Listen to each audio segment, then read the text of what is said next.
Hi hello నమస్తే, ఎలా ఉన్నారు అందరూ? Welcome to the Sun Tarot. ఈరోజు చూద్దాము అసలు మీ వ్యక్తి ఏమనుకుంటున్నారు, అసలు వాళ్ళతో మాట్లాడి చూద్దాం. అసలు వాళ్ళ లైఫ్లో ఏం జరుగుతుంది, వాళ్ళ మనసులో ఏముంది అనేది మనం తెలుసుకుందాం. ఓకేనా? సో చాలా రోజులైంది అసలు మీరు ఎవరు నా రీడింగ్స్ అనేది చూడడం మానేశారు.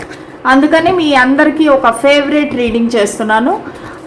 సో మీ అందరికీ రెజనేట్ అవుతుంది, మీ అందరికీ ఇష్టమైన రీడింగ్ అనమాట.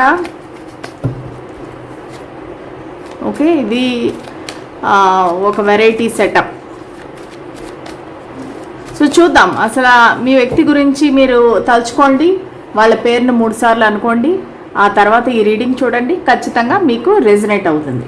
ఓకే, సో మీ వ్యక్తి ఎలా ఉన్నారు, వాళ్ళ లైఫ్లో ఏం జరుగుతుంది, స్పిరిట్స్ అండ్ ఏంజల్స్ మాకు గైడెన్స్ క్లారిటీ ఇవ్వండి. మా వ్యూవర్ మనసులో ఉండే వ్యక్తి యొక్క జీవితంలో ఏం జరుగుతుంది. Okay, the emperor.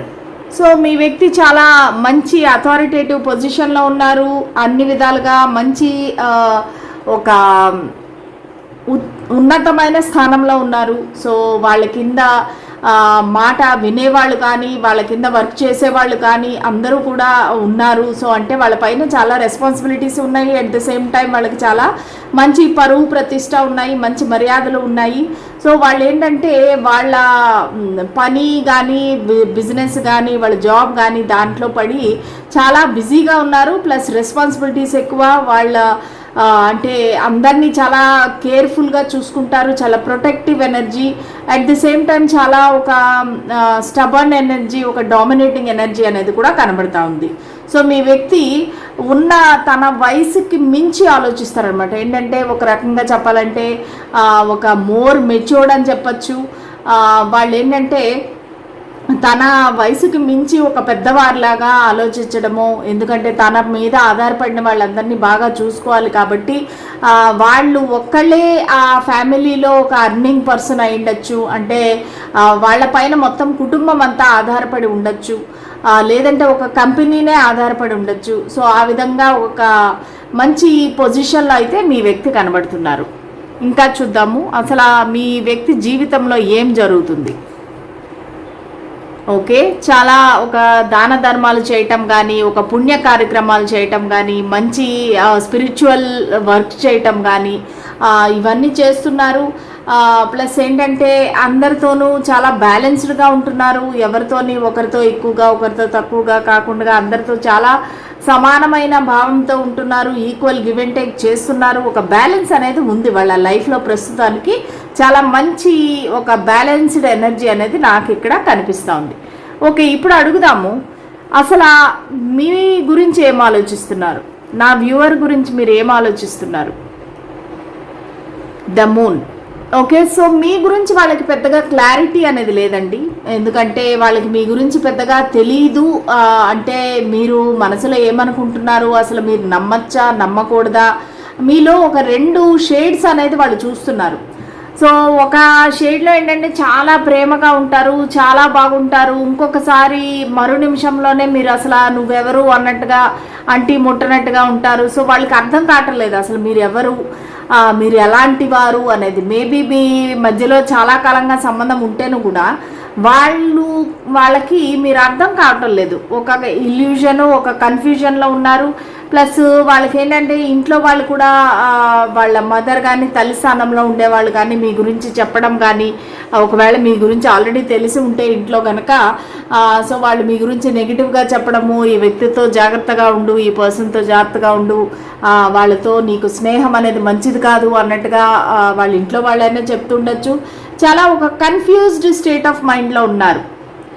Okay, so నా వ్యూవర్స్ యొక్క పర్సన్ మీరు ఎందుకు ఇలా ఆలోచిస్తున్నారు, ఎందుకంటే మీరు ఆ వ్యక్తిని ఒంటరిగా వదిలేశారంటండి. ఈ కనెక్షన్లో ఉంటేను కూడా వాళ్ళకి పెద్దగా మీ నుంచి ఒక రెస్పాన్స్ అనేది రావటం లేదు. అంటే మీరు ప్రేమగా మాట్లాడటం కానీ, లేదంటే వాళ్ళతో మంచిగా టైం స్పెండ్ చేయటం కానీ, సో అలాంటివి ఏవి వాళ్ళకి కనిపించటం లేదు. సో దానివల్ల ఏంటంటే ఒక కనెక్షన్లో ఉంటేను కూడా చాలా ఒంటరిగా ఉన్నారు. ప్లస్ మీ ఇద్దరి మధ్యలో చాలా డిస్టెన్స్ కూడా ఉండొచ్చండి. ఆ డిస్టెన్స్ ఇమోషనల్ డిస్టెన్స్ అవ్వచ్చు, లేదా ఫిజికల్గా కూడా మీరిద్దరు దూరంగా ఉండొచ్చు, ఒక లాంగ్ డిస్టెన్స్ కనెక్షన్ అయ్యే అవకాశం కూడా ఉంది. సో దానివల్ల ఏంటంటే వాళ్ళకి చాలా ఒంటరిగా ఫీల్ అవుతున్నారు, లోన్లీగా ఫీల్ అవుతున్నారు. వాళ్ళకి ఎన్ని ఆప్షన్స్ ఉంటేనూ కూడా వాళ్ళ వెంట ఎంతమంది పడుతుంటే కూడా వాళ్ళు మిమ్మల్నే పట్టుకొని ఉన్నారు, మిమ్మల్నే చూస్ చేసుకోవాలనుకుంటున్నారు. అంటే వాళ్ళకి వేరే వాళ్ళు మధ్యలో ఉంటేనూ కూడా వాళ్ళు మీ గురించి ఆలోచిస్తున్నారనమాట. మీ ఆలోచనలు అనేవి వాళ్ళని వదలటం లేదు. సో మిమ్మల్ని చాలా మిస్ అవుతున్నారు, బాగా మిస్సింగ్ ఎనర్జీ అనేది కూడా కనబడుతూ ఉంది. ఓకే, సో మరి మీరు ఇంత మిస్ అవుతున్నప్పుడు మా వ్యూవర్కి మీరు చెప్పచ్చు కదా. ఓకే, సో వాళ్ళకి ఏంటంటే మిమ్మల్ని చూస్తే కొంచెం భయం వస్తుంది, ఇంటిమిడేషన్ అవుతుంది. ఒక రకంగా చెప్పాలంటే ఒక సెల్ఫ్ వర్త్ ఇష్యూస్, వాళ్ళకి మీతో ఏదైనా చెప్పాలంటే కూడా భయం వేస్తుంది. అంటే మీరు యాక్సెప్ట్ చేస్తారా, రిజెక్ట్ చేస్తారా? ఎందుకంటే మీరు ఒక ఎంప్రెస్ లాగా ఉన్నారు. అంటే మీరు ఏంటంటే చాలా మంచి పొజిషన్లో ఉన్నారు, లేదంటే మీకు డబ్బులకి ఎటువంటి లోటు లేదు, మీ పవరు, అథారిటీ, కాన్ఫిడెన్స్ ఇవన్నీ కూడా ఉన్నాయన్నమాట. సో దానివల్ల ఏంటంటే మిమ్మల్ని అప్రోచ్ అవ్వాలి, మిమ్మల్ని ఏదైనా అడగాలి అంటే కనుక వాళ్ళకి చాలా ఒక భయంగా ఉందన్నమాట. మీరు వాళ్ళని ఏమైనా రిజెక్ట్ చేస్తారేమో, లేదంటే మీరు ఎవరైతే ఈ రీడింగ్ చూస్తున్నారో మీరు ఆల్రెడీ ఒక పేరెంట్ అయి ఉండొచ్చు, మీకు పిల్లలు ఉండి ఉండొచ్చు. సో మీకు మీ ఓన్గా ఒక ఏదైనా బిజినెస్ ఉండొచ్చు, మీరు వెల్ సెటిల్డ్ అవ్వచ్చు, ఇల్లు అన్నీ ఉండే ఒక వెల్ సెటిల్డ్ అవ్వచ్చు. సో ఈ వ్యక్తి ఏంటంటే నన్ను యాక్సెప్ట్ చేస్తారా అన్నట్టుగా ఆలోచిస్తున్నారనమాట. సో మీరు మా వ్యూవర్ని ప్రేమిస్తున్నారా? ఓకే, ప్రేమించడానికి కంటే ముందు కూడా వాళ్ళకి రిస్ట్రిక్షన్స్ ఉన్నాయి. మీరిద్దరిది కూడా ఒక యోగ్యమైన కనెక్షన్ కాదు. సో ఇద్దరికి ఏదో ఒక రిస్ట్రిక్షన్ ఉంది, ఏదో ఒక ప్రాబ్లం ఉంది, ఒక ఏంటంటే మేబీ ఇది ఎక్స్ట్రా మ్యారిటల్ అఫైర్ అవ్వచ్చు, ఒక బ్లాకేజ్ ఉంది. మీరిద్దరూ ఒకరితో ఒకరు ఫ్రీగా ఉండలేరు, లేదంటే మీరు వాళ్ళని బ్లాక్ చేసి ఉండొచ్చు. సో దానివల్ల ఏంటంటే వాళ్ళు తన ప్రేమ అనే ఆలోచన వస్తే కూడా తప్పు అలాంటి పనులు చేయకూడదు, అలాగా ఆలోచించకూడదు అనే ఒక ఆలోచనలో ఉంది. సో మేబీ ఇదేమైనా ఎక్స్ట్రా మ్యారిటల్ అఫైర్ కానీ, లేదంటే మీరు సమాజం ఒప్పుకోనటువంటి కనెక్షన్ అవ్వచ్చు, క్యాస్ట్, కల్చర్, రిలీజన్, లేదంటే ఏజ్, ఏదైనా ఒక రిస్ట్రిక్షన్ అనేది ఉంది. సో లేదంటే వాళ్ళ ఇంట్లో వాళ్ళు ఒప్పుకోకపోవచ్చు. సో ఇదంతా వాళ్ళకి చాలా ఒక రిస్ట్రిక్షన్గా, చాలా ఇదిగా, అంటే ముందుకి ఆలోచించడం లేదు వాళ్ళు బేసిక్గా. సో వాళ్ళకి మనసులో అట్రాక్షన్ ఉన్నా, ఇష్టం ఉంటేనూ కూడా వాళ్ళు దాన్ని లేదు అలా నేను ఆలోచించకూడదు, ఇది తప్పు, ఇది పొరపాటు అన్నట్టుగా వాళ్ళు భావిస్తున్నారు. సో నిజంగా అసలు ఎప్పుడైనా సరే మీరు మా వ్యూవర్ని ప్రేమ భావంతో చూసారా? మీకు ప్రేమ అనేది కలిగిందా? Okay, death. సో వాళ్ళ ఆలోచనలు ఇప్పుడిప్పుడే మీ గురించి మారుతున్నాయండి. ఒక ప్రేమ అని చెప్పలేము కానీ వాళ్ళ ఆలోచనలు ఇప్పుడిప్పుడు మీరంటే ఇష్టము, అట్రాక్షన్ అనేది కలుగుతూ ఉంది. సో దానివల్ల ఏంటంటే వాళ్ళు పాత ఒక టాక్సిక్ జీవితాన్ని వదిలేసి మీతో ముందుకు వెళదాము అన్నట్టుగా ఆలోచిస్తున్నారు. సో వాళ్ళు ఎప్పుడూ కూడా మీ గురించి అసలు ప్రేమ కానీ ఆ విధమైన భావం కలిగితే కూడా వాళ్ళు ముందుగానే వాళ్ళు తను మైండ్ డైవర్ట్ చేసేసుకుంటున్నారు. లేదు నేను అలాగా ఆలోచించకూడదు అన్నట్టుగా వాళ్ళు డైవర్ట్ చేసేస్తున్నారు మైండ్. సో ఇప్పుడైతే మీకు మరి ప్రేమ లేదు, లేదంటే ఇష్టము లేదు. మరి మీరు ఎందుకు మా వ్యూవర్ గురించి ఆలోచిస్తున్నారు? ఎందుకు మీరు మా వ్యూవర్ లైఫ్లోకి వచ్చారు? ఓకే, ఇది ఒక న్యూ కనెక్షన్. సో వాళ్ళకి ఇది ఒక కొత్త అనుభూతి అని చెప్పొచ్చు, ఒక కొత్త రకమైన ఫీలింగ్. సో మీరు వాళ్ళని కలవడం కానీ, లేదంటే మీరు వాళ్ళతో మాట్లాడే విధానం కానీ, సో మీరు వాళ్ళని ఇష్టపడినంతగా ఎవరు ఇష్టపడలేదు, మీరు ప్రేమించినంతగా వాళ్ళు ప్రేమించలేదు. సో ఈ కనెక్షన్లో ఏంటంటే మీరు వాళ్ళకన్నా పెద్దవాళ్ళు ఉండొచ్చు, ఈ వ్యక్తికి మీకు ఏజ్ గా బాగా ఉండిండొచ్చు. సో వాళ్ళు ఏంటంటే వాళ్ళు రిస్క్ తీసుకొని, ఒక లీప్ ఆఫ్ ఫెయిత్ తీసుకొని మీ సైడ్కి అప్పుడప్పుడు రావటము, మళ్ళీ 4 అడుగులు వెనక్కి వేయటము, ఈ విధంగా జరుగుతూ ఉంది. అంటే వాళ్ళ మనసులోనే రకరకాల యుద్ధం జరుగుతుందన్నమాట. నేను ఈ వ్యక్తిని ఇష్టపడచ్చా లేదా, ఇష్టపడటానికి కూడా వాళ్ళకి చాలా రిస్ట్రిక్షన్స్ ఉన్నాయి. సో దానివల్ల ఏంటంటే ఇంకా ఇది ఒక న్యూ బిగినింగ్, ఇది ఒక ఫ్రెష్ కనెక్షన్ లాగానే ఉంది. ఎందుకంటే మీకు చాలా రోజులుగా చాలా సంవత్సరాలుగా మీ ఇద్దరికి కనెక్షన్ లేకపోవచ్చు. ఇది ఒక కొత్త కనెక్షన్ లాగా కనిపిస్తూ ఉంది. ఈ వ్యక్తి కూడా కొంచెం ఇమ్మెచ్యూర్డ్ పర్సన్ లాగా అనిపిస్తూ ఉన్నారు. సో వీళ్ళకి ఏంటంటే మీతో టైం స్పెండ్ చేయటము, మీతో బయటికి వెళ్ళటము, మీతో ట్రిప్స్కి వెళ్ళటము, వెకేషన్స్కి వెళ్ళటము, అడ్వెంచరస్ రైడ్స్ చేయటము, ఇట్లావన్నీ వాళ్ళకి ఏమో ఇష్టం అనమాట. కానీ వాళ్ళ ఫ్రెండ్స్ కానీ వెల్ విషర్స్ కానీ ఇంట్లో వాళ్ళు కూడా చెప్తున్నారు వాళ్ళకి, సో నువ్వు వద్దు, నీకు ఇది రిస్క్, నువ్వు ఈ పర్సన్తో వెళ్ళకు, ఈ పర్సన్ జోలికి వెళ్ళొద్దు, నీకు అంత మంచిది కాదు అన్నట్టుగా వాళ్ళు చెప్తున్నారు. కానీ మీ పర్సన్ అయితే వాళ్ళు వినటం లేదు. వినకుండానే మీతో ఫ్రెండ్షిప్ చేశారు, మీ దగ్గరికి వచ్చారు. కానీ దాని తర్వాత ఇది కొంచెం ఇంకా సీరియస్ అవుతుంది అన్నప్పుడు వాళ్ళకి తెలిసిందేమంటే ఇది తప్పు, నేను ఎలాంటివి చేయకూడదు అంటే వాళ్ళకి రిస్ట్రిక్షన్ అనేది వెంటనే వాళ్ళకి అడ్డుపడింది అనమాట. సో ఇప్పుడు మీరు ఏం చేద్దాం అనుకుంటున్నారు? మీరు మా వ్యూవర్ విషయంలో మీరు ఏం చేద్దాం అనుకుంటున్నారు? మీ నెక్స్ట్ స్టెప్ ఏంటి? ఓకే, సో ఎన్ని డిఫరెన్సెస్ ఉన్నా, ఎంత మీ ఇద్దరి మధ్యలో ఎటువంటి భేదాలు ఉన్నా సరే వాళ్ళు ముందుకు తీసుకువెళ్ళాలి, ఈ కనెక్షన్ని సక్సెస్ కావాలి అనేది అయితే కోరుకుంటున్నారు. ఈ వ్యక్తి ఎలాంటి వారంటే, మనం ఏదైనా ఒకటి నో అని చెప్పామంటే కనుక అది ఎందుకు నో, నాకు కావాలి అన్నట్టుగా ఉండే ఒక మొండి పట్టుదల కలిగిన వ్యక్తి అనమాట. సో ఈ వ్యక్తి ఏ విషయంలో కూడా వాళ్ళకి గెలిపే కానీ ఓటమిని అనేది చూడలేదు. సో దానివల్ల ఈ కనెక్షన్లో కూడా వాళ్ళకి గెలుపు కావాలి అనేది కోరుకుంటున్నారు. ఓకే, సో మరి మీకు గెలుపు కావాలని కోరుకున్నప్పుడు మీరు మా వ్యూవర్ని కాంటాక్ట్ అవుతారా? ఓకే, ఖచ్చితంగా మిమ్మల్ని కాంటాక్ట్ అవుతారంట. కానీ దానికి డివైన్ టైమింగ్ కోసం వెయిట్ చేస్తున్నారు, రైట్ టైం కోసం వెయిట్ చేస్తున్నారు. వాళ్ళకి మీరు ఒక విధంగా చెప్పాలంటే ఒక సోల్మేట్ లాగా భావిస్తున్నారు.